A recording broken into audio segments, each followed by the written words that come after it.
A gumball machine sits by the door of a hardware store in a small town. A kid drops in a single quarter and a red gumball rolls down the chute. Nobody thinks about it again, but that quarter just went into a pocket, and it will happen 400 more times this month. The owner of that machine will never touch it today. He is somewhere else entirely. That is the strange thing about the assets we are going to talk about.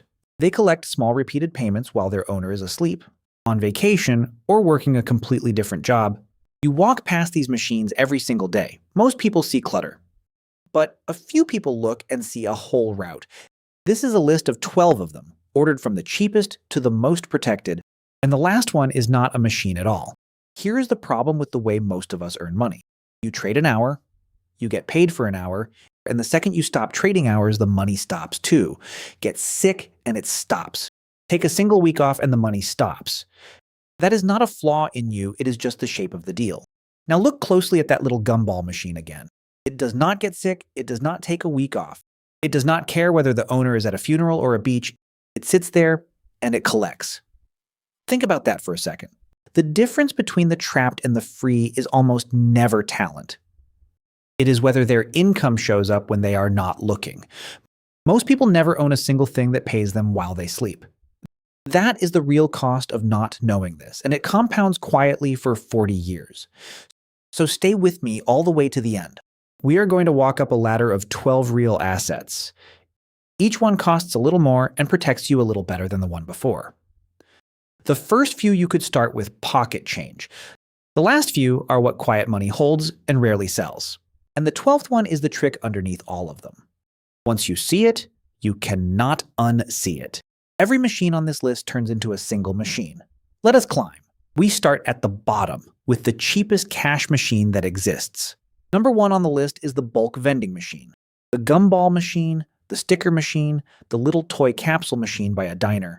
It is almost a joke until you look at the math.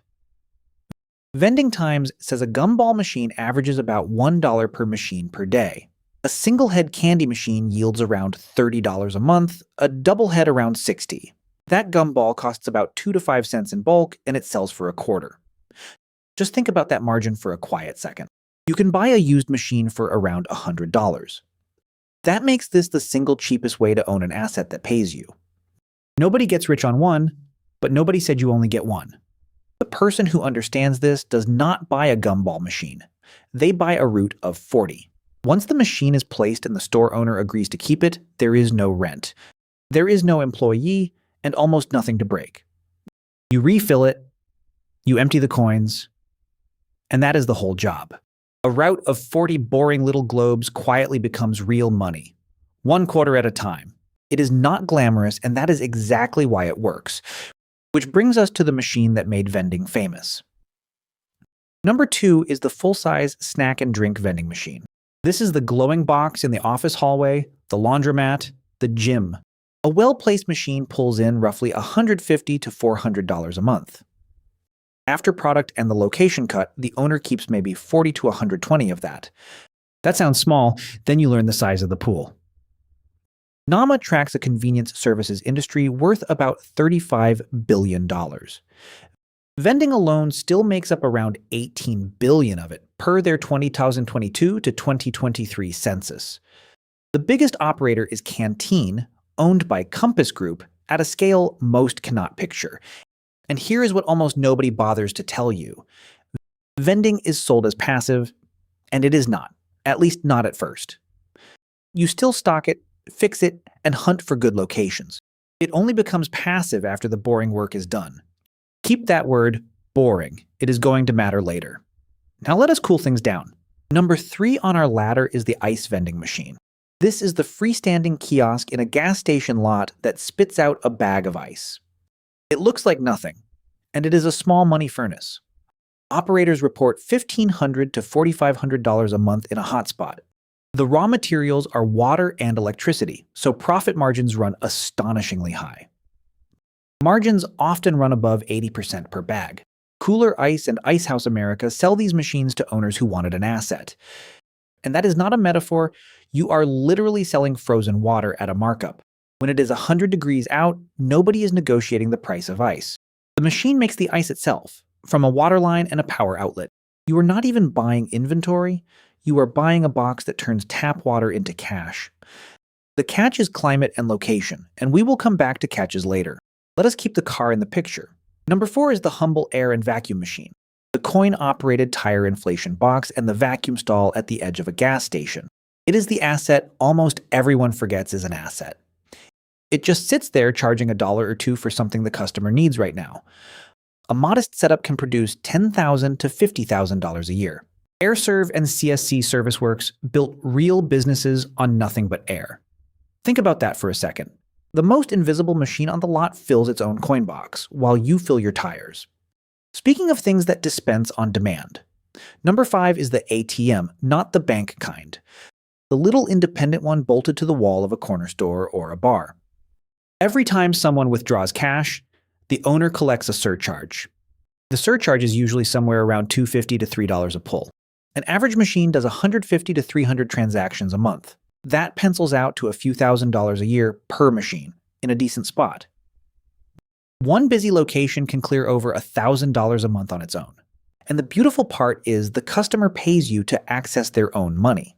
It feels almost rude, and it is completely legal. It runs on a route model, the same shape as the vending business. Now let us have some fun with it. Number 6 is the claw machine and the arcade coin-op. The crane game where you pay to grab a stuffed animal and almost never win. That constant near miss is the entire business model right there. The family entertainment center industry pulled in over $4.3 billion in 2024. Claw machines are one of the highest return games on any floor, operators say. The customer thinks they are playing a game of skill.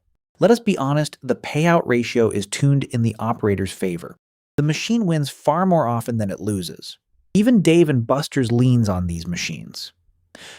By 2024, over 85% of their amusement revenue came from card swipes. It is the only asset people line up to feed on purpose, smiling the whole time. You place the machine in a mall or laundromat and split the take with the location. Nobody has to be sold. They walk up wanting to play. Now the price of admission starts to climb. Number 7 is the self-serve car wash. The row of open bays with a wand and a coin box where the driver does all the work. You keep the quarters. Census data shows the average bay generates close to $1,500 a month. A location can bring in $40,000 to $100,000 a year. There are roughly 58,000 car wash businesses in the country. The segment has been growing steadily, per IBISWorld's 2024 figures. The genius here is that the customer supplies the labor. They scrub, they rinse, they vacuum, and they hand you money for the right to do it. And that is not a metaphor, that is the actual arrangement, and it is a good one. Which leads us to the neighbor of the car wash. Number 8 is the laundromat, and this one quietly breaks people's assumptions. It looks like a tired room full of humming machines. It is one of the most stable small assets in America. The industry runs around $6 to $7 billion a year, but the survival numbers are where the real story lives. Roughly 85 to 95% of laundromats are still standing after 5 years. Most small businesses do not make it that far. Think about that gap for a second. Profit margins commonly land between 20 and 35%. For a well-run store, that means real yearly profit with no employees required. Here is the reason it survives. Clean clothes are not optional, not in a recession, not ever. Roughly a third of Americans do not own a washer. The machines just spin, quarter after quarter, whether the economy is booming or bleeding. Now we leave the storefront behind and step outside. Number 9 is the billboard.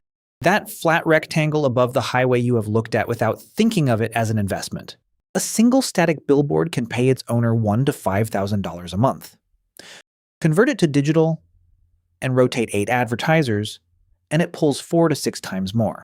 The outdoor advertising industry is enormous. The public giants are Lamar, Clear Channel Outdoor, and Outfront Media. Lamar alone reported quarterly revenue in the hundreds of millions in 2024.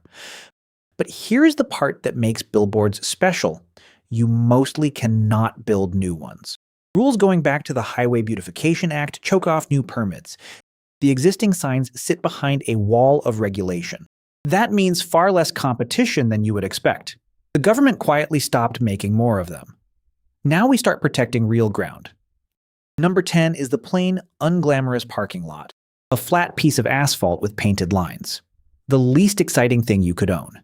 It is a machine that charges rent by the hour for empty air above dirt. The parking industry runs in the billions of dollars a year. Operators like SP Plus grew past $1 billion in annual revenue. SP Plus was acquired by Metropolis in 2024. There are between 700 million and 2 billion parking spaces in this country. Only a slice of them are paid. Think about that for a second.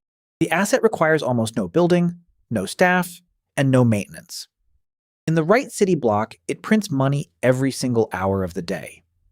Now we reach the asset that hides in plain sight better than any other. Number 11 on the ladder is the quiet self-storage facility. A row of orange roll-up doors behind a chain-link fence you drive past without a thought. It is a $44 billion industry per the 2024 Self-Storage Almanac.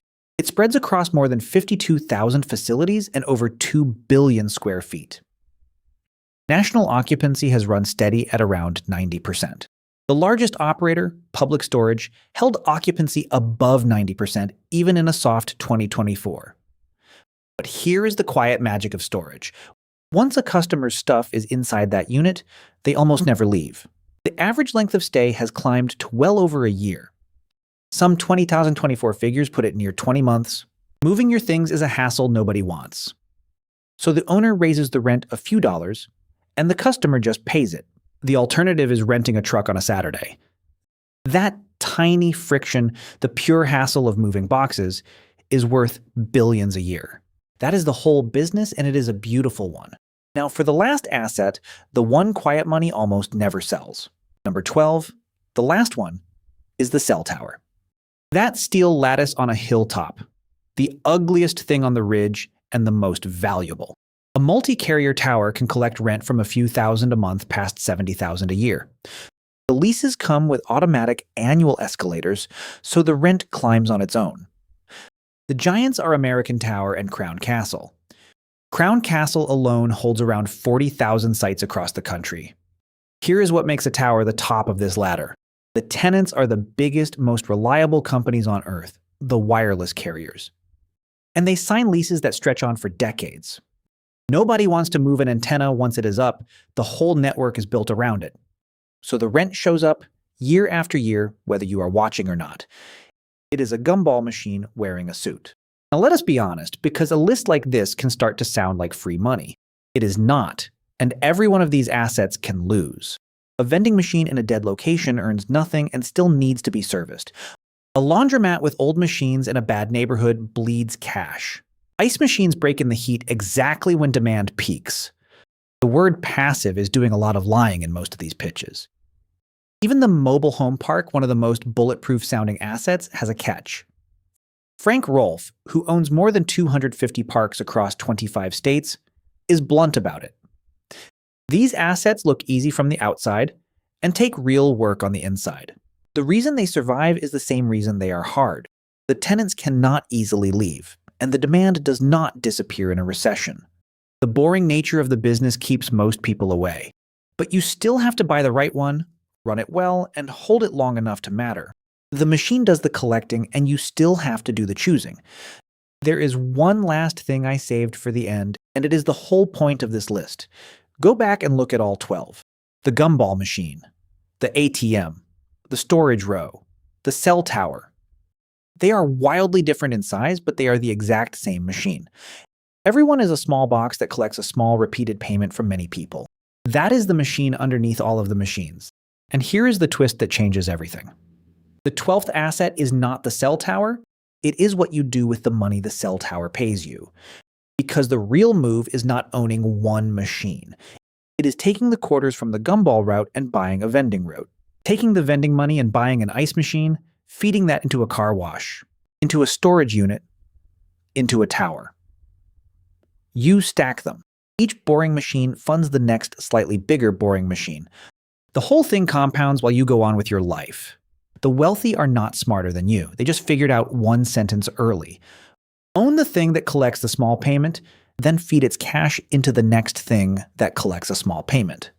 That right there is the entire game, start to finish, and it hides in plain sight because it is too boring to look exciting. Picture two people who started the same year with the same $1,000. Marcus wanted the exciting win, the thing everyone would talk about.